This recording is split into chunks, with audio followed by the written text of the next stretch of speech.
Good evening, everyone. This is City Council.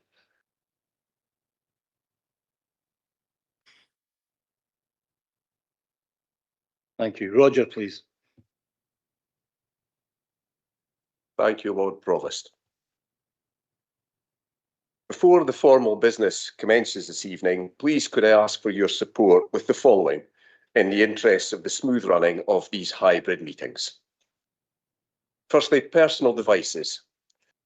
To minimise interference with the microphone and camera system, please would elected members, officers, members of the public and the press in the council chamber set any personal devices not required for council business, such as phones and tablets, to airplane mode during the meeting, or switch off Wi-Fi on personal devices, but continue to use mobile data, whichever is most convenient for them. This will help reduce congestion on the local Wi-Fi channels and improve stability. Secondly, personal hotspots. Please would those in the chamber also refrain from using personal mobile hotspots during the meeting. Hotspots operate on the same wireless channels used by the chamber systems and can unintentionally interfere with the microphones, cameras and streaming equipment. Thirdly, video feeds on council chamber devices. The live stream video will continue to run on the main council chamber devices. However, to reduce Wi-Fi strain and improve stability, please would elected members, officers, members of the public and the press in the council chamber switch off the camera function within Microsoft Teams on their own devices during the meeting. And finally, roll call procedure. To further reduce network traffic during the meetings, we will only call the roll in the event of a division. We will not call the roll for the purposes of the Siderud. Thank you for your support. Lord Provost, members of the Council, it is with great sadness that I have to report the death of former Lord Provost Bob Duncan on Friday, 3rd April 2026. Bob Duncan was first elected as a councillor for Balgay Ward on 1st May 2003 and served as Lord Provost of the City of Dundee between 2012 and 2017. His portrait can be seen on the north wall of the council chamber at the left. Lord Provost. Thank you, Roger. I intend to pass on the Council's deepest sympathy to Bob's wife Brenda, former Lady Provost, and that our thoughts are with her and her loved ones. I will say a few words on Bob before we open up the floor, and I would ask that elected members put their mobile onto silence, as we will be doing a minute's silence after we've been opening after the floor has been opened to members who wish to speak. I really only got to know Bob Duncan after I was elected as a councillor in 2012. And this was the year and the same time that he became the Lord Provost of the City of Dundee. Always approachable, I found Bob to have great empathy and understanding, always willing to help those who ask for help. I considered him to be someone of great inner strength with a powerful sense of empathy. And when I became Lord Provost, we had conversations, swapping comparisons of our roles as the civic head of Dundee.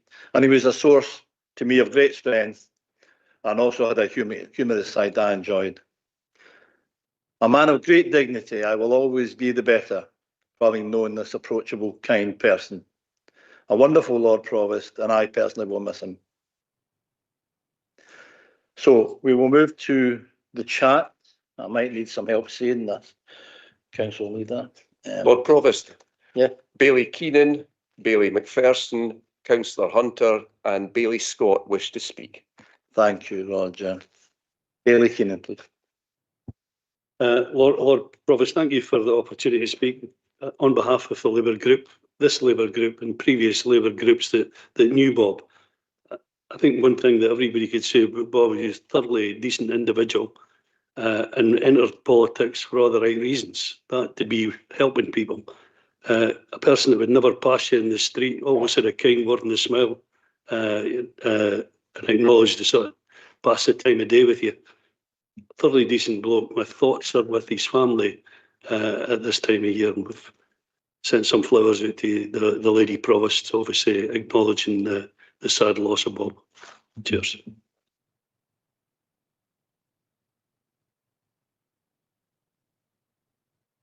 Bailey McPherson, please.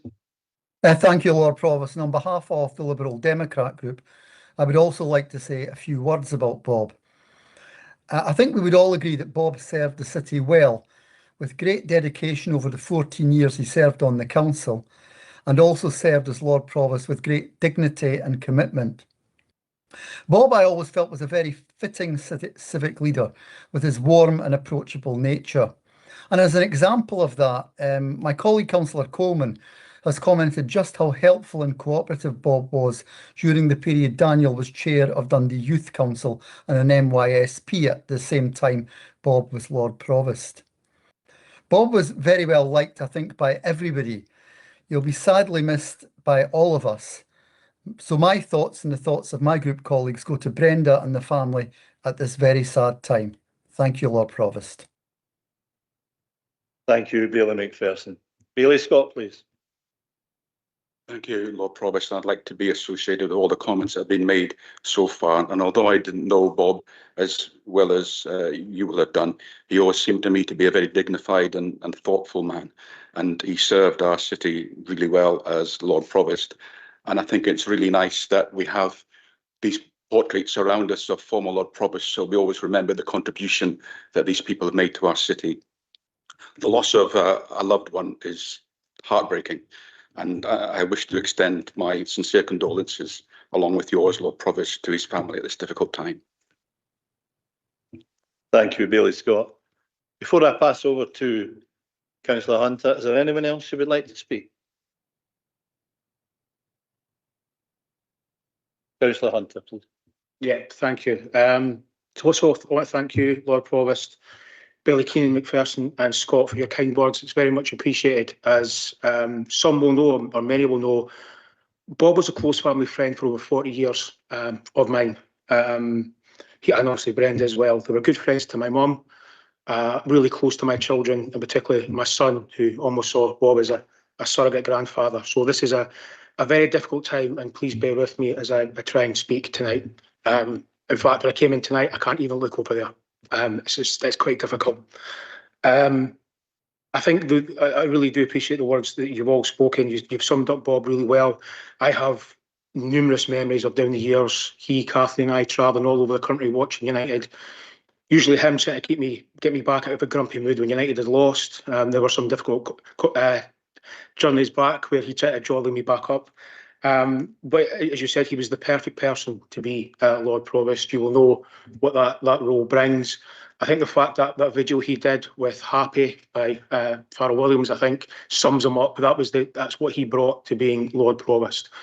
I have several abiding memories of him. One which I think summed him up was actually when he was first elected, because his emotion that day wasn't joy, it was guilt.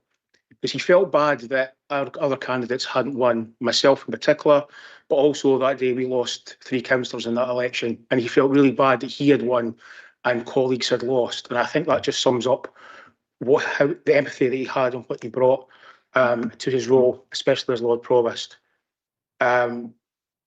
I think the way he handled the last couple of years of his illness was amazing. You know, his first thoughts were always other people, obviously Brenda especially. But, you know, I reflect on the last conversation I had with him a couple of days before his passing, was him trying to reassure Kathleen and I that everything was okay, don't worry about it, I'm fine. We knew he was in a lot of pain, but his first thought was other people were making sure that we were okay, and that, you know, what was happening, and he was absolutely okay with it, and to just reassure us. And I think that just sums him up. His thoughts were always with other people first and foremost. I do know that Brenda would like to thank everybody who's been in touch with flowers, with cards and messages. She really does appreciate that. And just want to again thank you all for your comments tonight. It's a huge loss to Brenda and the family. It's a huge loss to me and my family, and it's a huge loss to the city as well. Thank you. Thank you, Councillor Hunter. Please pass on this chamber's thoughts are with Brenda. Please pass that on to her at your first opportunity, please. I'm now going to have a minute's silence. For those who are able to stand up, would you please do so?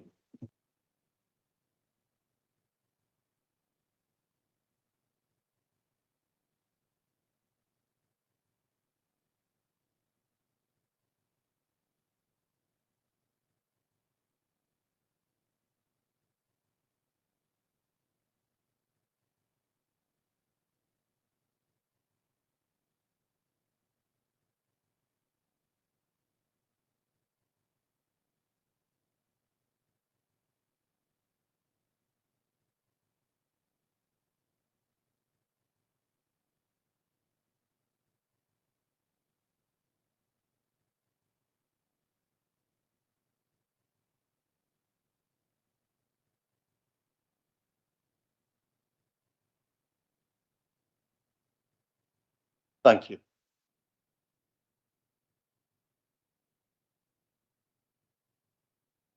Roger, please. Thank you, Lord Provost. Item 3 is the minutes for information and record purposes. Any questions? Is this agreed? Agreed, thank you. Roger. Thank you, Lord Provost. Item 4, the Royal Regiment of Scotland, freedom of entry into the city of Dundee. You have an agenda note before you summarising the history of the Royal Regiment of Scotland, the links between the Royal Regiment of Scotland and the city of Dundee, the operations and deployments of the Royal Regiment of Scotland, and the community engagement carried out by the Royal Regiment of Scotland. In recognition of their eminent service, it is recommended that the Royal Regiment of Scotland be granted the freedom of entry into the city of Dundee on ceremonial occasions, with bayonets fixed, drums beating, and colours flying. Thank you, Roger. Any questions? Is this agreed? Agreed, thank you. Thank you, Lord Provost. To confirm, on the 20th day of April 2026, the Lord Provost and councillors of the City of Dundee met and convened in council, resolved to confer on the Royal Regiment of Scotland, in recognition of their eminent service, the freedom of entry into the City of Dundee on ceremonial occasions, with drums beating, bayonets fixed, and colours flying.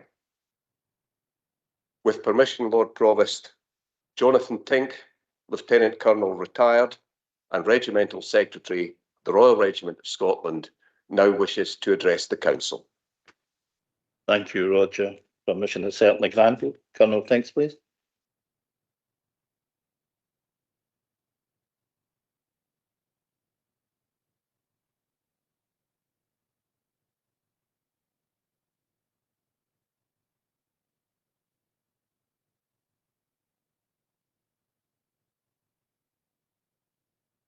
Lord Provost, councillors, members, officers, and the people of the City of Dundee.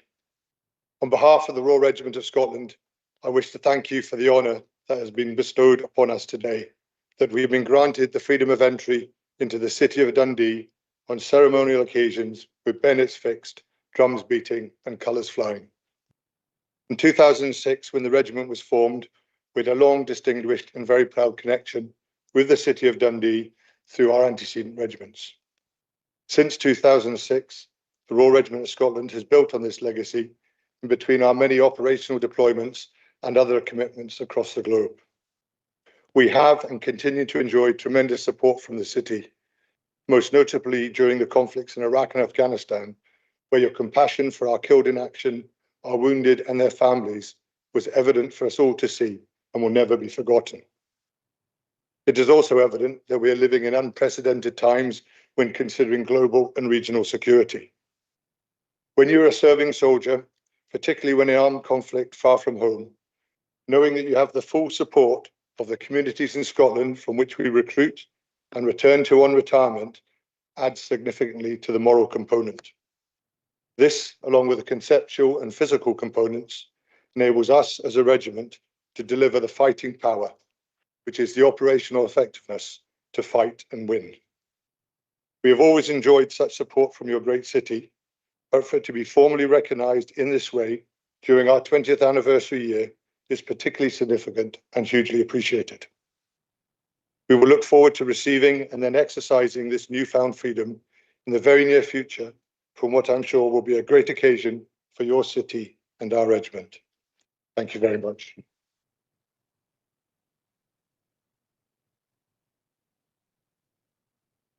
Thank you, Colonel. Thanks for looking forward to seeing that in the not too distant future.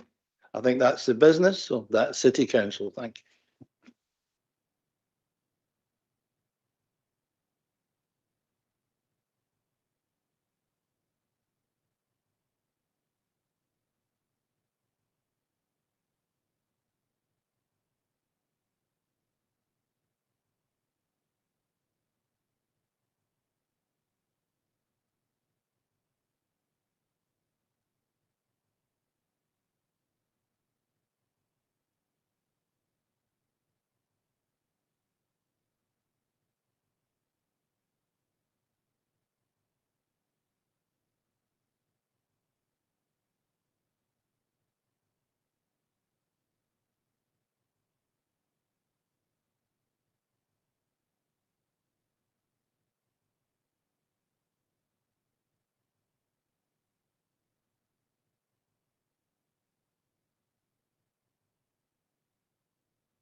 Good evening, everyone. Welcome to the meeting of the Climate, Net Zero and Environment Committee.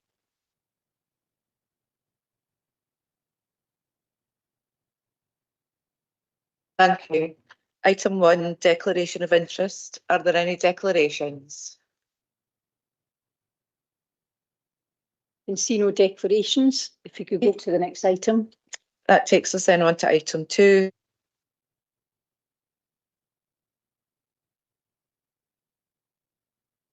You have this for noting. So the Net Zero Transition Plan report was requested. It was requested that this come back every year. This report by the Council, this report covers a period from April 24 to March 25, and it records the Council's direct Scope 1 and 2 emissions from our estate in our schools, our offices, buildings like Dundee House, the Ice Arena, our own transport and waste management sectors of council activity. Just so you understand the scale of the emissions, 10% of the emissions are from our transport, 1% are from waste, and everything else is from our buildings. It's good that we're reporting a 4% decrease in emissions for the period, and that's on top of the 55% reduction since reporting began. That's mainly through reduction in energy use. In terms of the main items detailed in this report, it basically explains that we now have our LHES and our LEAP, the Local Heat Energy Efficiency Strategy and Local Area Energy Plan, in place. In addition to that, we've got a climate risk and vulnerability assessment, a biodiversity action plan, our water resilient Dundee plan, and our climate ready Tayside work on adaptation. So we've got a huge amount of baseline information on which to work and plan forward steps. So I've got questions here from Councillor Crichton. Thank you, Convener. I have a comment and a question in relation to item 2. The report provides a helpful overview and progress and clearly identifies a number of significant areas where further action will be required, particularly around building retrofit, low carbon heating and wider infrastructure. However, the report also notes that there are no direct financial implications at this stage, and it is not clear, however, how the scale of investment required to deliver these actions will be funded in practice. So I was wondering, could officers therefore advise whether there is an estimate of the overall level of capital investment required to deliver the net zero transition plan, and what proportion of that is expected to be met from external funding versus council resources, and finally, how this aligns with the council's medium to long-term financial planning.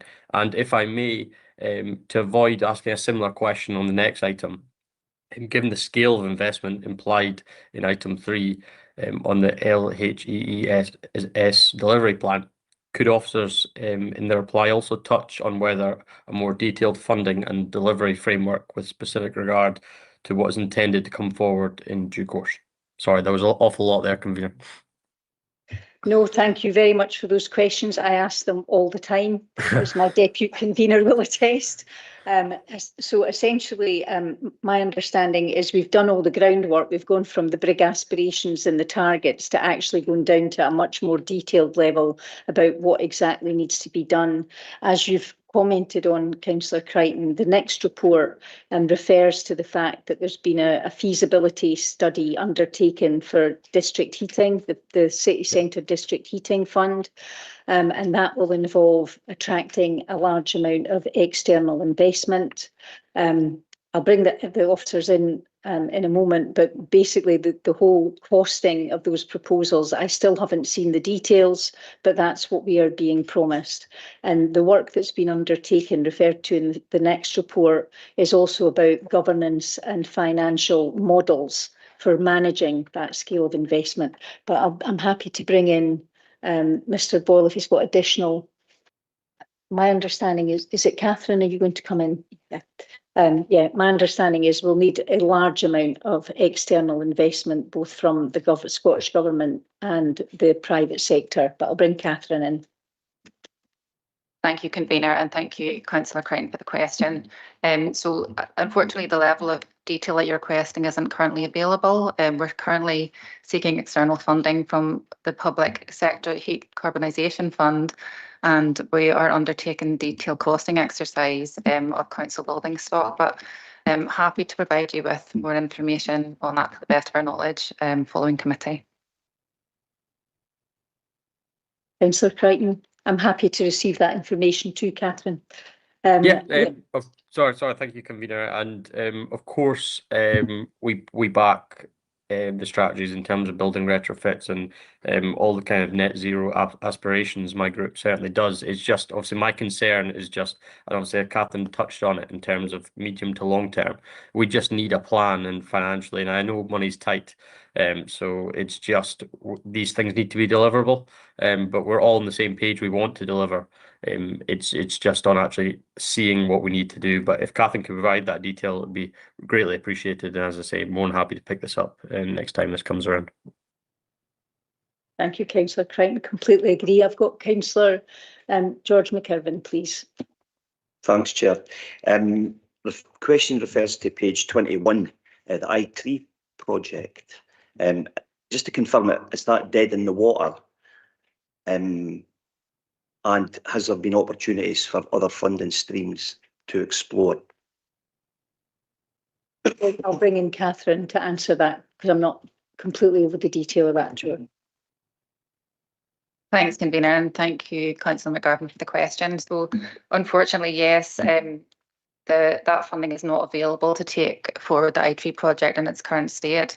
There is a lot of work underway in terms of tree mapping across Environment Service and with the work that we're doing with Ash Dieback, and we are seeking alternative funding sources to be able to take the I3 project forward with the university, but at this moment there isn't anything identified. Thank you. Can I just ask a supplementary, Chair? What about timescales for that, for exploring others? Unfortunately, I don't have that detail to hand, but I'll come back to you off table with a timescale. Thank you. Councillor Flynn. Yeah, thanks, Convener. I'd like to commend the work that's been done by all the officers within the council, because it's actually a whole support of everybody is really important here, and stakeholders especially. And I think that's Councillor Crichton's right in many ways. We need to find some more detail here in funding models. And I think I'm want that reassurance that we are looking for every funding model that can be achieved for the city, regardless of what government it comes from, because I think it's something that's really important for everyone. And you touched upon the detail level, and I think I look at the table of progress, and it's very positive. But many of these actions have been developed, and some are to be developed, and there's no progress bar. And I think there's maybe something to look at this in the future with any reports that come forward to see exactly where we are within each of these targets and these challenges that are put in front of us. Because again, looking through it, we can see some of them are actually ongoing. Some are actually, like Green Transport Hub, for example, has been completed, but it's not standing out as much as it should be. And I think a reference to that would be helpful going forward with the presentation. But just that reassurance that we are looking for every funding model we can get to make sure we can get a lot of these targets met and achieved for the benefit of the site. And again, thanks to all the teams for the work they're doing on this. People happy to note this report and move to the second more detailed report. Yeah. Item 3, Dundee Local Heat and Energy Efficiency Strategy Delivery Plan Progress 2025, and this is for noting. So again, this has a lot more detail in this report, and a lot of this work is given consideration by the Dundee Climate Leadership Group. So the Dundee Climate Leadership Group has representation from the universities, NHS Tayside, the utility companies, the third sector. And I know that, you know, Councillor Spillin is also on that committee along with me to try and oversee the work. One of the big achievements over the last few months is we've set up a Dundee Social Housing Net Zero Forum. So we're actually doing a lot more collaboration and crunching the numbers on exactly what we've got to do in the social housing stock. And we're working very closely with the utility companies to keep up to date on developments across the whole of the UK. The two highlights are the Climate View platform, which Dundee pioneered, has actually been adopted by the whole of Scotland. So we're leading the way on that, and it was just launched again on the Sustainable Dundee website. And the most important information in this report for me are these two reports. One is about the feasibility of the first district heating and network that we're proposing in the city centre, and the funding model. And I've been looking for that report for quite some time, and I am promised it will come to the committee in June, so we can actually have a serious look at how do we attract this scale of investment and manage it, because this is a 20-year programme. It's the biggest bit of infrastructure investment since the Second World War. You know, it's massive in scale. So we need to think very carefully about how we attract that investment and manage it on behalf of the citizens of Dundee and make sure that the price of energy is protected. Can I see if there's any other questions? They may have been covered in the earlier report. Is everyone happy? Comment, Councillor Flynn. Yeah, thanks, Kavina. Just to say that myself and a few others joined the Climate View briefing, which was really extremely helpful, and it's a very powerful tool. And I think that's something that we need to maybe progress a bit further within the elected members and see if we can actually look at it in a bit more detail, but more briefings over the coming years would be helpful as well, because I think the information provided by the Scottish Climate Intelligence Service was actually excellent, and I think we just need to sort of continue that process so we're fully aware. And I think there's other colleagues on the call as well. I'm sure they appreciated the training and the information provided by the service itself. Are people happy to note this report and wait with anticipation for the report that's going to come back in June to see how we're going to convert all these ambitions into reality, start digging up the road? Okay, thank you.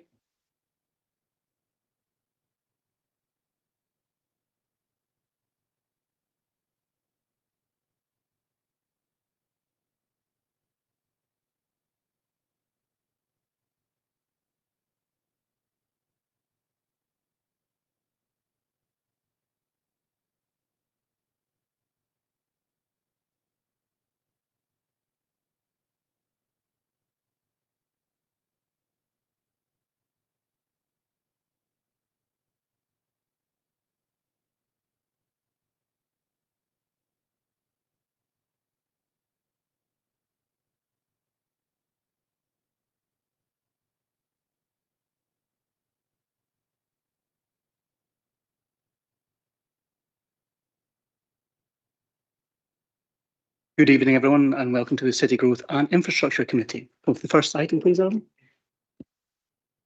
Item 1, declaration of interest. Are there any declarations? Just wait a minute.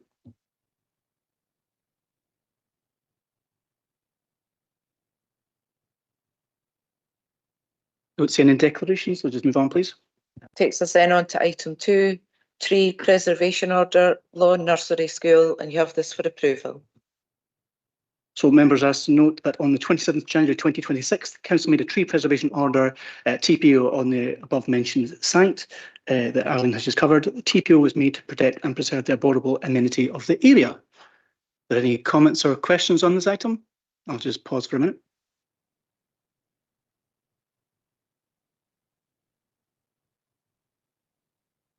No, I don't see any questions on this. So can this be agreed, please? Thank you very much. Next item, please. Item 3, tree preservation order, 170 Nethergate, and this is also for approval. Similar to the aforementioned item, are there any questions or comments on this one? No. Okay, I'll take that as agreement as well, please. Thank you. Item 4, variation of waiting restrictions 2026. Objections received to traffic regulation order notice. And you have this for approval. So this item provides a summary of the consultation responses received in relation to proposed parking restrictions at Upper Constitution Street, Kinloch Park and Panmure Street, Esplanade, and seeks approval to implement the traffic regulation order, incorporating the changes outlined in the report. Bailey McPherson, the first question, please. Thanks, convener. It's in relation to the situation in Kinloch Park at paragraph 7. And I'm very pleased to see this coming back. This is the second iteration of TROs at Kinloch Park, which rather extends the variation of waiting restrictions, and that's to be welcomed. The Kinloch Park is slap bang next to the entrance to Ninewells Hospital, and the residents have had very significant issues with regard to access and egress to their properties because of vehicles effectively using Kinloch Park as a bit of a car park. My question is regarding in the various exchanges with officers at an earlier stage in regard to that. It's quite clear that what the residents were looking for was another variation of waiting restrictions which covered daytime weekdays only. And I'm just wanting clarification that because it's not clear on either the report or indeed in the PDF referred to in 7.1, but this does indeed just cover weekdays. Thanks very much for the question, Bailey McPherson. I'll bring in Mr. Mullen to answer that, please. Thank you, convener, and thank you, Billy McPherson, for the question. Yeah, I'd just like to provide confirmation that it does only include Monday to Friday, 8 AM to 6 PM. That's perfect. Thanks indeed. Okay, thanks very much. That's appreciated. Any further questions on this item? I don't see any. I'll take that as agreement. Thanks very much. Next item, please. Item 5, tenders received by City Development. This is for approval. So this item is seeking approval to accept 2 tenders with a combined expenditure of 6.7 million for provision of a subsidy for the Service 10 local bus service and replacement for the waste management facility at Baldovey. Bailey Scott, you're the first question, please. Just want to ask about the number 10 bus service, convener. I take it there will be continuity of service and there won't be a proposed change in the timetable on the back of this new tender. Thanks for the question, Bailey Scott. That is my understanding, but again, I'll pass to Mr. Mullen for that one. Mr. Mullen. Yes, thanks for the question, Bailey Scott. Yes, again, I'd like to confirm that it will be continuous service will continue. Thank you. Okay, I'll just give it a second, but don't see any further questions on this item. So again, I will take that as agreement. Next item, please, Alan. That takes us on to the confidential part of the agenda. Do you wish to deal with this in the usual way? Is committee minded to deal with this in the usual manner? Okay, I'll take that as agreement. Thank you very much. That's the business of city growth and infrastructure.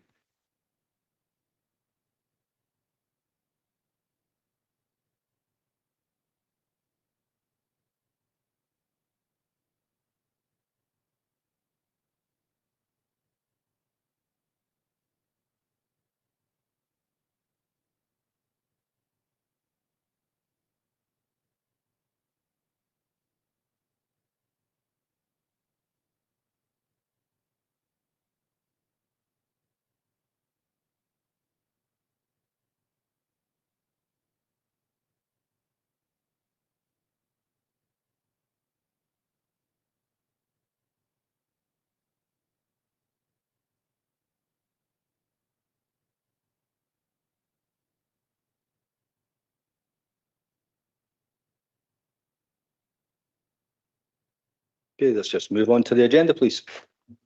Okay, thanks, convener. Firstly, are there any declarations of interest? Don't see any. Let's just move on, Willie, please. Okay, thank you. There being no declarations, that takes you on to item 2, minute of meeting of the Pension Subcommittee and Pension Board. This is submitted for noting. Any comments, questions? No, we'll just take that one as agreed, Willie. Thank you. Next, please. Thank you. That takes you on to item 3, regulation of vape retailers. This item has been placed on the agenda by Councillor Coleman and Councillor Creighton. Thank you. I'll just bring in Councillor Coleman. Would you like to speak to it? Thank you, Mr. Convener. I'm pleased to move the motion in my name regarding the regulation of vape retailers. No doubt colleagues will be aware that the number of premises selling vaping products has increased significantly in recent years. And while these products are often presented as a tool to support smoking cessation, there is a growing concern locally and nationally about their accessibility, visibility and appeal, and particularly to young people. At present, the regulatory framework does not give local authorities the tools we need. Retailers are required to register, but that is not the same as licensing. It does not allow us to assess suitability of a venue, it does not allow us to control location or density, and it does not allow us to take a preventative approach. And furthermore, there is no locus for our licensing officers to intervene if there's any sort of breach of condition. Instead, we are left in a position where enforcement is reactive, responding after issues arise, rather than being able to shape and manage the landscape in the interests of public health and community well-being. We will all be aware of the fire that devastated a historic building in Glasgow recently and has understandably raised wider questions about the regulation of certain retail premises, including those associated with vaping products. While it would not be appropriate to draw conclusions, it does underline the importance of ensuring that our regulatory framework is robust, up-to-date and capable of addressing emerging risks. That this is a gap that has been recognised elsewhere. Other Scottish local authorities are now raising similar concerns, and there is clear and emerging consensus that the current system is no longer sufficient. The motion before committee is therefore a measured and proportionate step. It asks that the Scottish Government consider a licensing regime, one that would bring vaping retailers in line with other age-restricted products and give councils an appropriate level of oversight. Such a regime would allow local authorities to better manage where these premises are located, ensure that appropriate standards are met, and support more effective and targeted enforcement. Importantly, it would also allow us to respond to legitimate concerns from constituents about the concentration of such premises and their proximity to schools and community facilities. Colleagues, this is about balance. It is about ensuring that while adult consumers can continue to access these products if they wish, we are not inadvertently creating an environment that normalises or promotes their use among young people. For those reasons, I would ask that committee support the motion and agree that the Chief Executive writes to the Scottish Government seeking consideration of a national licensing scheme and enhanced powers for local authorities. Thank you, Mr. Convener. I commend the motion to the Chamber and Councillor Creighton will second me. Thanks. And I'll ask Councillor Creighton. Thank you, Convener, and also thanks to Councillor Coleman for going first on this one. It's a really important issue before us tonight, and I hope we can get consensus on this. I think Councillor Coleman set out very clearly the issue before us tonight, but I want to reinforce just a few points. Firstly, this is about ensuring that the regulatory frameworks keep pace with what we are seeing in our high streets. This can also be seen as kind of Wild West right now, and we need regulation and we need action now. At this moment, there's a clear mismatch. We have a growing number of vape retailers, but very limited powers to actually manage their presence in a strategic or preventative way. Registration alone simply does not provide the level of oversight that is required for this. And secondly, there is a strong public health dimension. Obviously, we're all aware, I hope, because we've certainly raised it a few years ago, about youth vaping and the concern, not just obviously in Dundee, but around the country.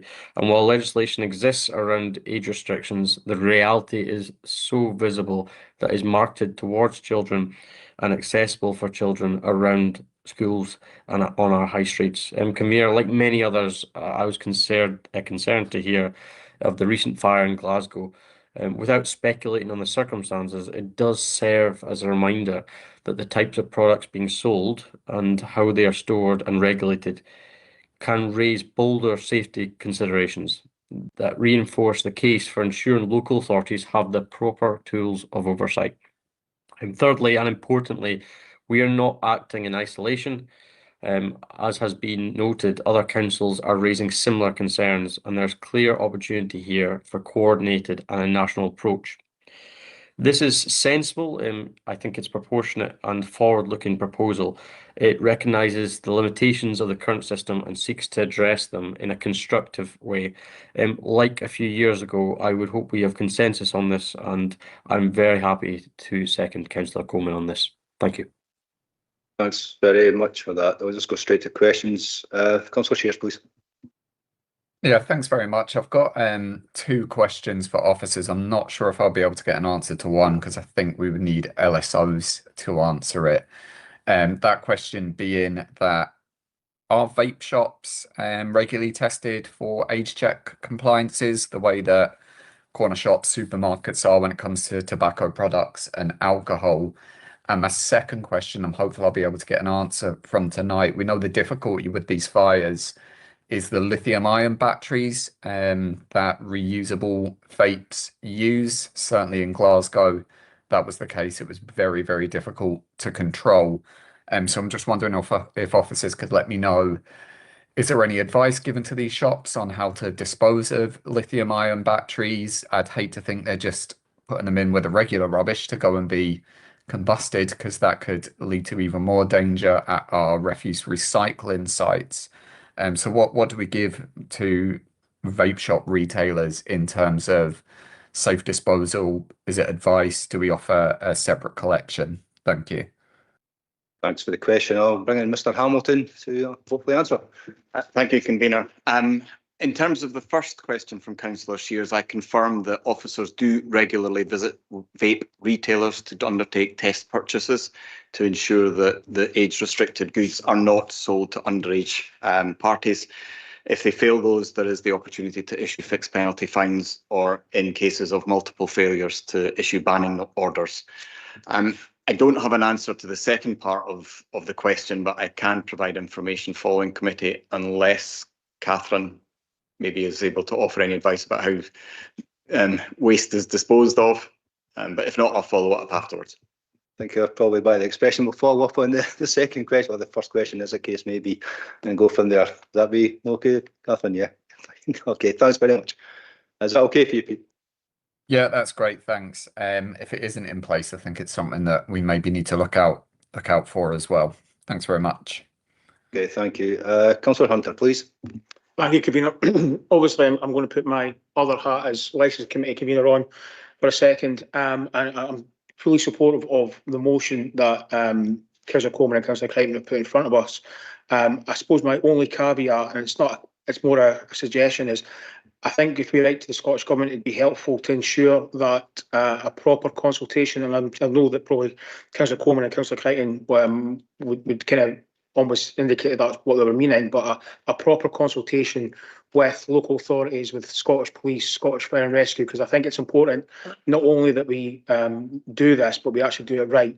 And I think it's important that we have proper consultation about how we do this. So I'm presuming that both Councillor Coleman and Councillor Crichton will be happy with that, but I think that would be a helpful part to add to any letter we write to the Scottish Government. But on a general perspective, as licensing, I'm more than supportive of this. I think it's something that we can do and should do, and would support any effort to bring this in.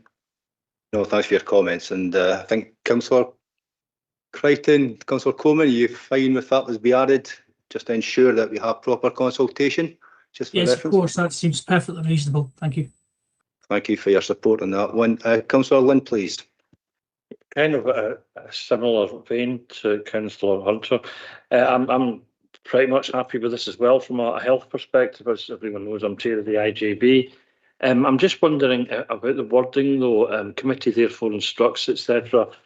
Consideration of introducing a national licensing scheme for vape retailers. So I'm glad that the consultation part is going to go in, but doesn't B, C and D kind of flow from What we're asking for is consultation and consideration of introducing licensing scheme from which B, C and D could potentially follow.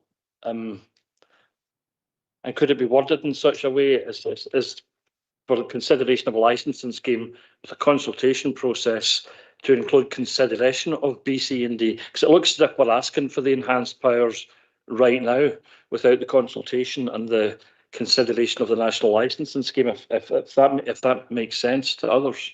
No, that makes absolute sense, and I think having the wording to bring in the consultation will adapt the motion as put forward. That be okay with yourself, Daniel, because you're the one putting it forward. Yes, I understand the point. It does seem consultation to have these powers. Yes, I understand. Thank you. Thanks again for your support on that, and I'm sure Councillor Lynn appreciates that. Bill McPherson, please. Thanks, Convener. I was just going to agree with the point that Councillor Hunter and Councillor Lynn had made. We actually discussed that there is a need, and I think Daniel alluded to the fact that, and I think Michael did as well, other local authorities are considering this. And I think the whole point about, I suppose it hinges on the word consideration. There is a need for consultation because I think we have to get this right.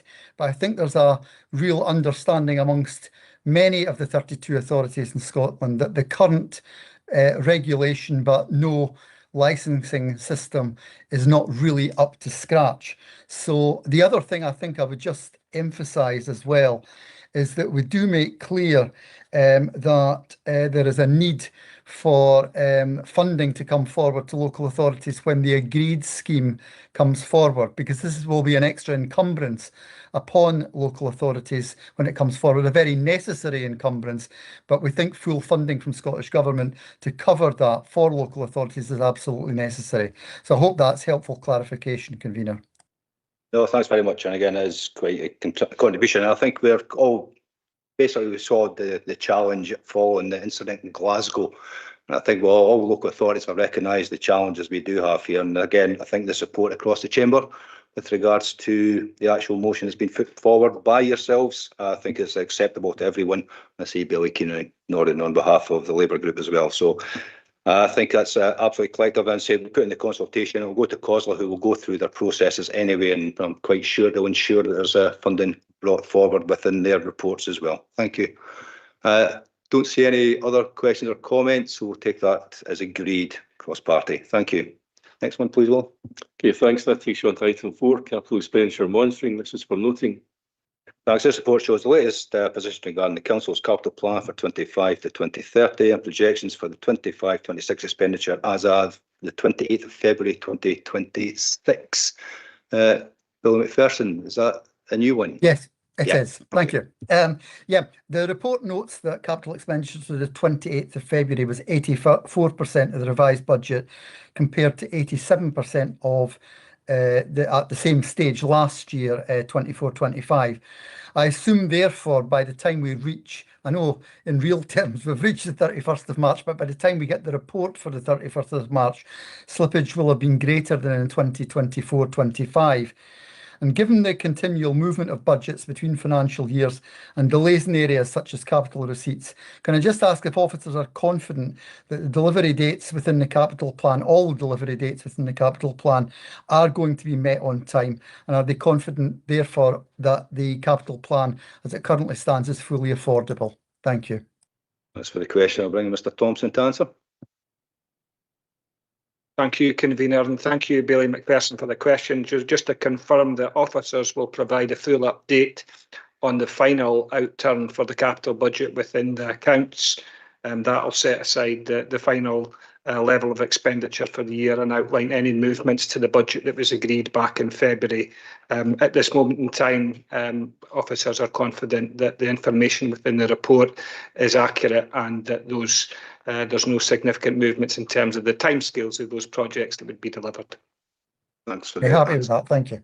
Okay, thanks very much for that. And I see no further questions or comments, so we'll take that as agreed. Thank you. Moving on, Willie, please. Okay, thank you. Item 5 then is revenue monitoring report. This is also for noting. Thank you. The report provides analysis of 25-26 projected revenue outrun as of the 31st of January and the impact on the Council's overall revenue budget position, and the committee is asked to note the content of the report. Councillor Duncan, please.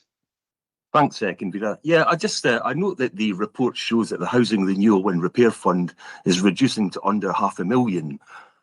It strikes me that it started in April 2025 at just over 3 million, and earlier revenue monitoring reports indicate that this fund stood at over £11 million as recently as 2023. So I'm just wondering, can officers explain the reasons for this quite significant reduction in the fund balance over that period, and whether the remaining level of reserves is considered sufficient to manage future repair and maintenance pressures? Moreover, given the recent large rent increase of 8% for 2026-27, can officers advise whether this is expected to help rebuild the renewal and repair fund balance, and if so, over what time frame? Thanks for the question. I'll bring in Louise, please. Yeah, thank you, Councillor Duncan, for the question. So the key variances are set out within 8.2 of the report, but mainly highlighting the increased costs associated to repairs and maintenance, in addition to voids, and further increasing costs around fire damage and allowances, which have impacted the overspend as reported to committee. As you touched on, we have reviewed the budget for this financial year moving in and agreed the rent increase, and a full review of that budget was carried out by senior officers to ensure that we rebalance in as much as we can, noting the risks and projections for the year ahead. Okay, Craig? Yeah, really, and I'm not looking for too much detail, but just really a general assurance that, the fund is sufficient going forward. Yep, thanks. And you hear the measures have been put in place, so that's fine. Thank you. I see no further questions or comments, so we'll just say that's agreed. Thank you. Next one, please, Willie. Yeah, thank you, Atisha. On to item 6, Charter to reduce gambling harms in the workplace. You're asked for your recommendations. The report seeks formal endorsement and implementation of the Charter to reduce gambling harms in the workplace, integrating it into the Council's workforce wellbeing framework and gambling harms support policy. Gambling harms are increasingly recognised as a public health and workforce wellbeing issue, and Dundee City Council, in partnership with Unite the Union, has expressed interest in adopting the Charter to reduce gambling harms in the workplace, aligning the Council's commitment to safe, inclusive and supportive working environment. Recent Scottish Health Survey evidence indicates that 58% of adults in Scotland gambled in the previous 12 months. And using the Problem Gambling Severity Index, 0.4% of adults were experiencing problem gambling, with a further 1.5% in moderate risk and 4.5% at a low risk. So the plan for implementation is summarised in section 4.3, and we're looking for the committee to agree the recommendations. Councillor Crichton, please. Thank you, Convener. I note the report looks into people services to coordinate the invitation and evaluation, including policy alignment, training and awareness campaigns. While, of course, I'm really supportive of the aims of the Charter, I think it's important that this is obviously not just a symbolic commitment. Could officers therefore provide more detail on what specific actions are planned in practice, including what policy changes or alignment will be required, what training and awareness activities will be engaged in, and whether any additional resources are to be allocated to support with the work? Thanks for the question. Lindsay? Thank you, Convener, and thank you, Councillor Crichton, for your question and your comments. Yeah, so People Services very much overseeing and coordinating this work, but we will be monitoring progress and coming back to the Council's leadership team around progress on it. In terms of training, we'll make sure that the training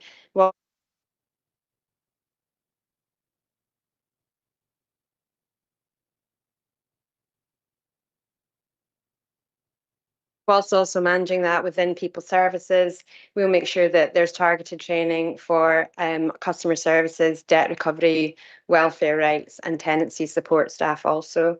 We've got a online harmful gambling e-learning module for staff. We already have our existing wellbeing framework and gambling harm support policies, which this ties into, and we'll be running awareness campaigns across the path to make sure that everybody's well informed and has access to our SharePoint page as well. Thank you for that. That answer your question, Michael? It does. It's just really important that we get this right. I think with other addictions, it's more visible. With gambling, it might not be, and any support that we can give to people is obviously great, and we just need it not to be symbolic, but just give people the opportunity and chance to get awareness activities, etc. So thanks for the answer. And I think it's reinforced in recommendation, the last recommendation, where it's an annual progress report, will be coming back to reassure elected members, and working with NHS, Tayside and Leisure and Culture as partners in co-design is actually helpful as well. Councillor Short, please. Thank you, Convener. There's just something that I was concerned about a number of years ago when Ladbrokes actually hit the high street. And if you look round lots of high streets and lesser housing districts, you will see so many gambling opportunities, and we just have to pick up our phones, and there's just so many there as well. And what I would really like to congratulate everybody who's brought this forward for is the fact that this is showing leadership. It's really important that leadership is shown in this way. I was actually at Hampden last week as part of the COSLA Wellbeing Board, and we had an opportunity to tackle the SFA about the fact that many of the football clubs across Scotland still continue to advertise gambling, but it is very much a public health problem in our communities that does impact various things, including the violence against women agenda, and obviously fairness when it comes to not being able to afford things because gambling. So thank you to the team within the People's Department. It sounds a little bit like something completely different, but they've really persevered. I know that it's been a close relationship with the unions with regards to this, and I really do hope that, like things like the real living wage and fair working, that this becomes something that becomes really common amongst all our public and private sector industries within the city, because it's incredibly important. Thanks for your comments. Bailey Keenan, please. Just to say, welcome the report coming forward. Gambling is something that could be a real curse on a family. If the wages disappear on the Friday night, there's nothing to feed the children over the weekend. So it is really important that we try to do what we can. I hope that we're going to try to roll it out and among the subcontractors that we would have within the city when they're on council projects as well. Given that we've had £1 million or £100 million worth of school built, mainly by contractors, and who's to say that there's not somebody within there running the sort of, I'll take your line and put your bet on for you through their mobile phone, where obviously mobile phones belonging to the council can't access gambling lines. Obviously, it could be happening through subcontractors in the same place. So I think it's something that we need to keep an eye on. Again, thank you for your comments. I see Councillor El Nakla, please. Thank you. Yes, I welcome the charter, and as a member of the ADP, we know that addiction is intersectional and can be quite complex and isn't just sometimes just one topic. So I really welcome this coming. What we know is that lived experience is so important when we talk about addiction, because that should really drive forward any work that we do, because although we can always empathise and sympathise and be a voice, without the lived experience voice being present, we don't truly understand, and it can only be most authentic when we have lived experience. So I guess the question is, how do we make sure that we have the lived experience voice when we have such stigma around the topic? So even just bringing it forward reduces stigma, but it would be good to know just moving forward how we have continued lived experience throughout the process. Thanks for the question. Lindsay, please. Thanks, Convener, and thanks, Councillor El Nakla. Yeah, and thank you for recognising that this activity is very much about reducing stigma and in line with our approaches around early intervention. So one of our tiers in terms of the training that we'll be doing with through our partnership with GamCare is just making sure that we're staying plugged into what is happening and receiving feedback from those who are out advising and supporting, and that will also be happening via our network of wellness advisors. So from a coordination point of view, we'll make sure to get that feedback and tailor accordingly. Okay, so thank you very much. Councillor Finnegan, please. Hi, yeah, it's just more a comment to answer to Lynn about the gambling. Actually, when you were speaking about the football teams being sponsored by like betting agencies. A lot of funding we get is from National Lottery, which itself is gambling. Sorry. So we've got to be mindful of that. It's people, it's individuals that need supported through their gambling habits. It's not the case of all gambling should be. We're adding stigma to that if we say that it's bad, considering we're willing to take money from the lottery and other things. And people, it is entertainment to some people, how it has a very negative impact on some families and some individuals. And I think that has to be identified, and learning how to identify how people are going through, are impacted by gambling, is one of the biggest priorities. I think it needs to be in that, and how we identify it and how we support that, rather than just saying gambling's bad. Sorry. No, thanks for your comments. And I think it's really important the charter, when the council put it forward, is reiterating that leadership role and promoting the well-being and reducing stigma, as well as helping those that seek help. And I think that's the important part within this, and it aligns with our strategic plans to create a safe, inclusive and preventative nature within the organisation. So thanks for the comments, everyone. I see no further questions or comments, so we'll just take that report as agreed. Thank you. Willie, please. Yeah, thank you. Item 7 then, before his Pride in Place Impact Fund. You're asked to agree the recommendations. The report provides an update on the allocation of the Pride in Place programme funding to Dundee City Council and seeks approval to engage with communities on proposals to utilise the allocation of the improvements to Camperdown Park. The council has been awarded 1.5 million from the fund to support improvements to the community and public spaces through the capital investment, and the committee is asked to agree the recommendations. I see Councillor Coleman, you're first. Thank you, Mr. Convener. I welcome the good use of UK Government Pride in Place impact funding, particularly in relation to Camperdown Park, where I've raised the need for improvements over a long period. The report notes that this investment will support the development of an updated master plan for Camperdown Park. Can officers please clarify when is that master plan expected to be produced, and over what period is it intended to guide investment and development in the park? And further, given that Camperdown House is such a key feature of the park, but is not referenced in the report, and neither is any mention of a return of golfing in the park, can officers advise what the current position is regarding the house and any third-party interest in either the house or operating the golf course, and whether these subjects are to be considered as part of the master planning process? Thanks for the question. And this report's focused on Pride in Place, so I'll bring in Catherine, please. Thank you, Convener, and thank you, Councillor Coleman, for the question. So in relation to the first part of your question about the updated master plan, so the report commits to bringing an updated master plan to committee for the park in early 2027, alongside the further tender report, which will come as part of the project. In relation to the house, I'll need to hand over to my city development colleagues. No, thanks very much. I said this report's focused on Pride in Place, so we'll just focus on that tonight. Any other questions with regards to the park can go directly to officers if that's okay. Councillor Black, please. Thanks, Convener. Camperdown Park is already a beautiful place. It's a fabulous facility for the city.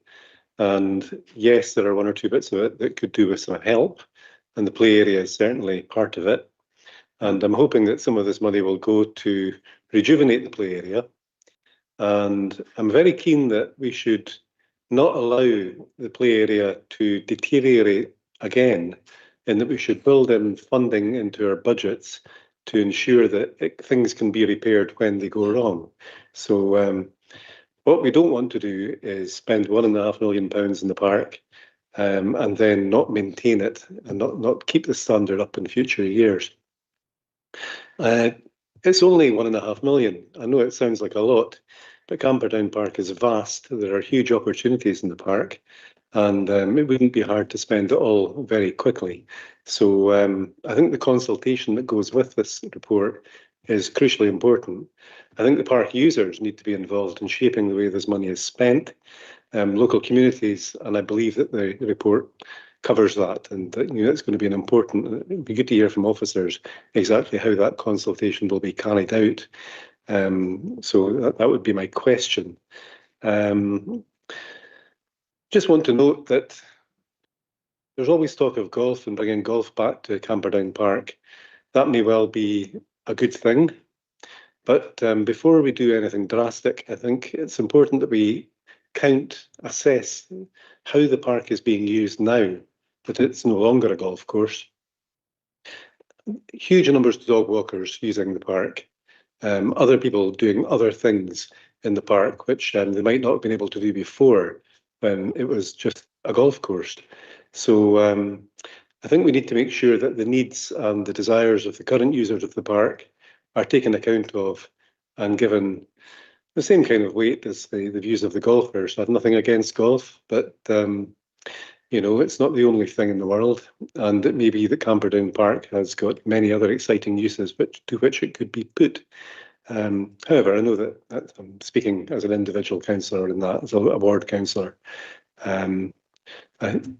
That's basically it. How are we going to ensure that people have a chance to put their views about how this money is spent?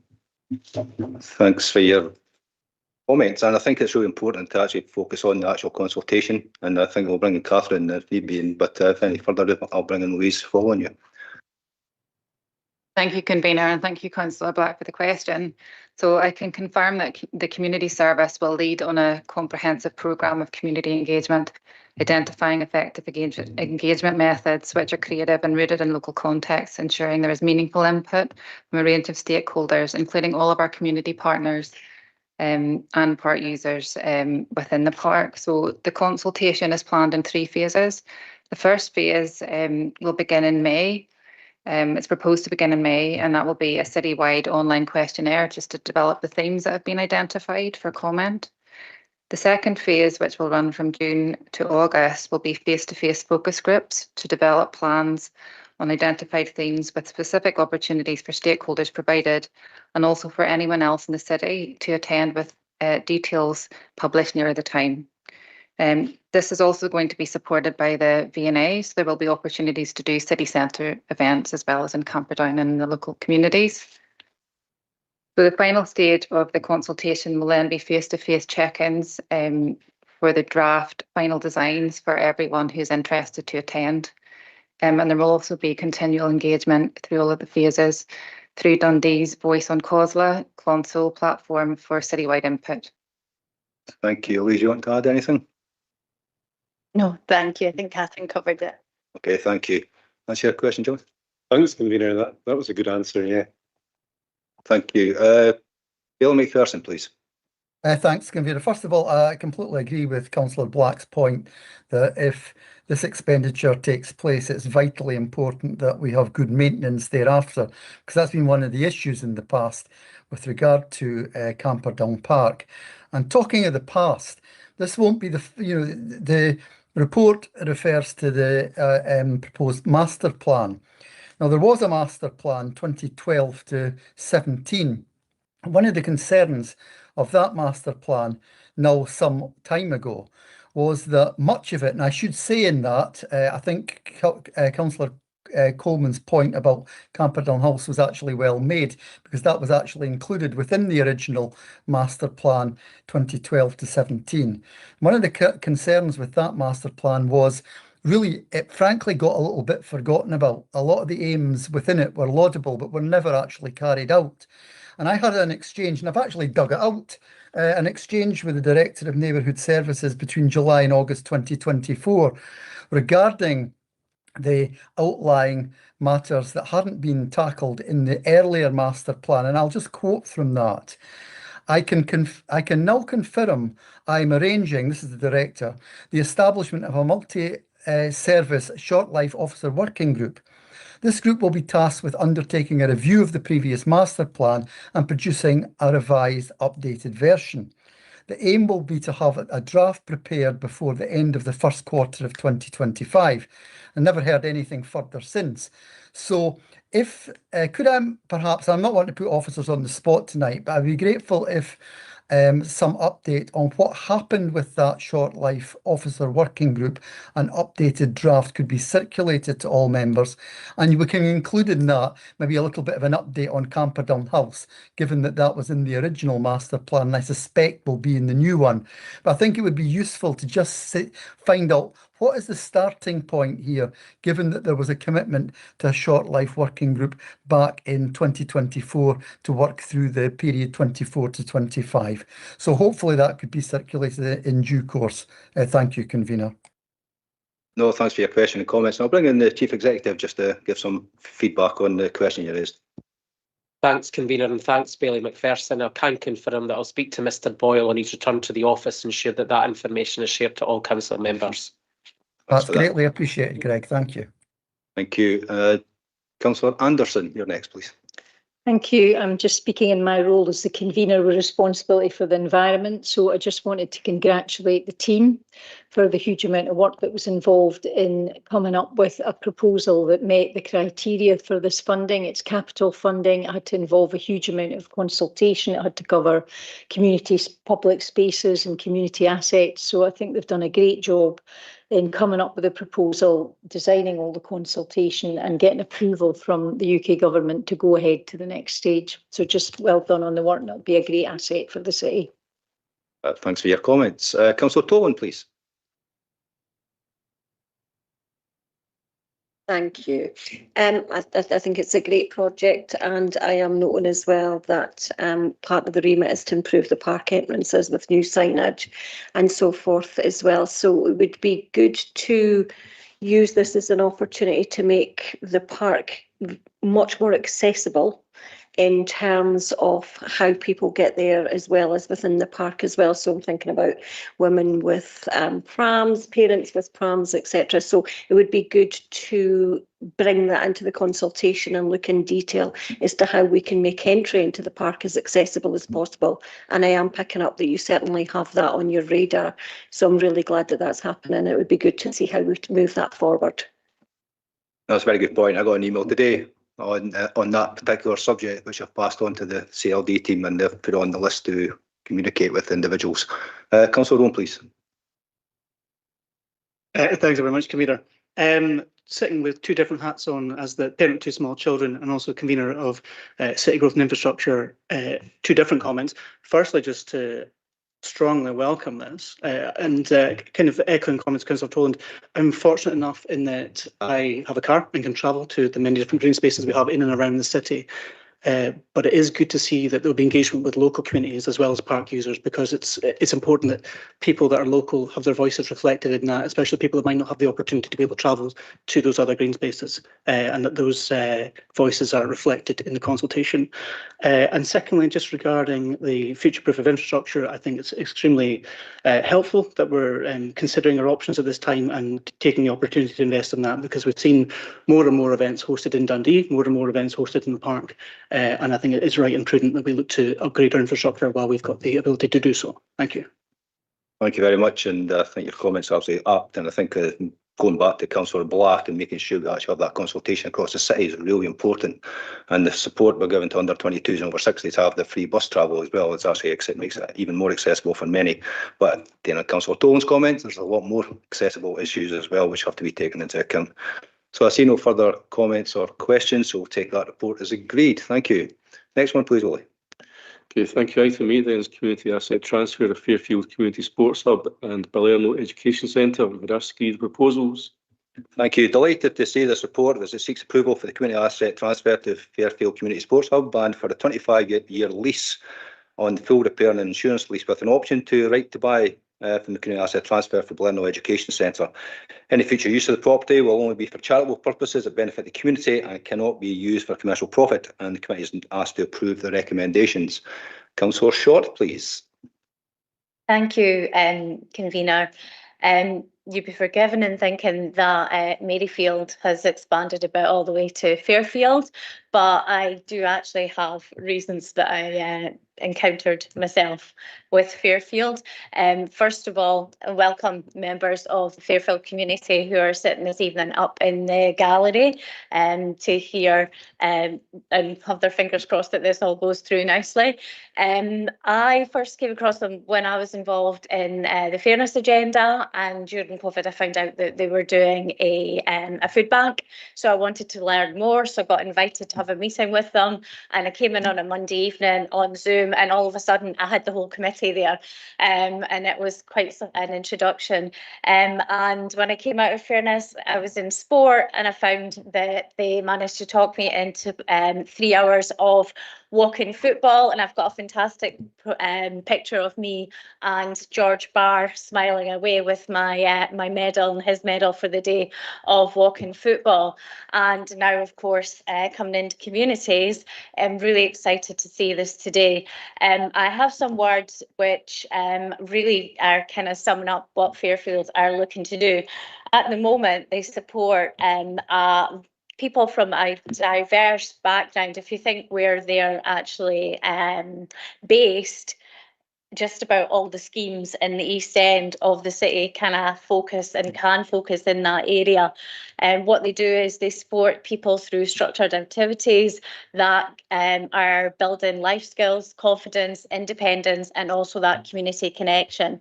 Their approach is personalised, respectful, and prevention focused, and it helps us within local authority, emergency services, and the NHS through the work that they do. And like recently, that the community nurses go along before some of the football competitions and are able to do blood pressure checks, etc., before everybody starts playing. They also provide services, whether that's guidance, wellbeing support, that community engagement, or very practical help like the food ladders, health advice, financial and digital inclusion. But what they're all about is putting that emphasis on listening, adapting, and meeting people where they are. And this asset transfer with the inclusion of the Balerno site means that they have a future vision, and Fairfield 3 aims to expand the reach and opportunity by creating more spaces, activities and development pathways while improving the equality, accessibility and inclusion. To be fair, I have also already just asked them if they could look at an area where we've talked about tonight with regards to gambling harms. A major proposal that they are looking to do is a low-cost day nursery, and that's to address local childcare needs, which will help support parents into work and training, which we know as a committee is very much the agenda as part of the work that's going through the communities. They do so much across their community. To have these assets will be absolutely phenomenal for them. And what they will wish to do, and I'm sure will continue to do, is grow and add to the already impactful community hub that they have. And they will focus on inclusion, prevention, and these really, really strong outcomes for local people. On behalf of everybody in the local area, I'd just like to say thank you to the team that works at Fairfield, because they really do go above and beyond, and I really do appreciate all that they do. Thank you, convener. Well, thanks for your comments, and it's probably the best sales pitch I've heard tonight. And I think you'll be delighted. I don't see any further comments, so that will go through. Thank you. Next, Molly, please. Yeah, thank you. I take you on to item 9, tender approval for renewal of Microsoft Enterprise Agreement. You'd ask you the recommendations. It's quite clear what the report says. Any questions or comments? I don't see any, so we'll take that as approved as well. Thank you. That's the business for this evening. Thank you very much, and good night.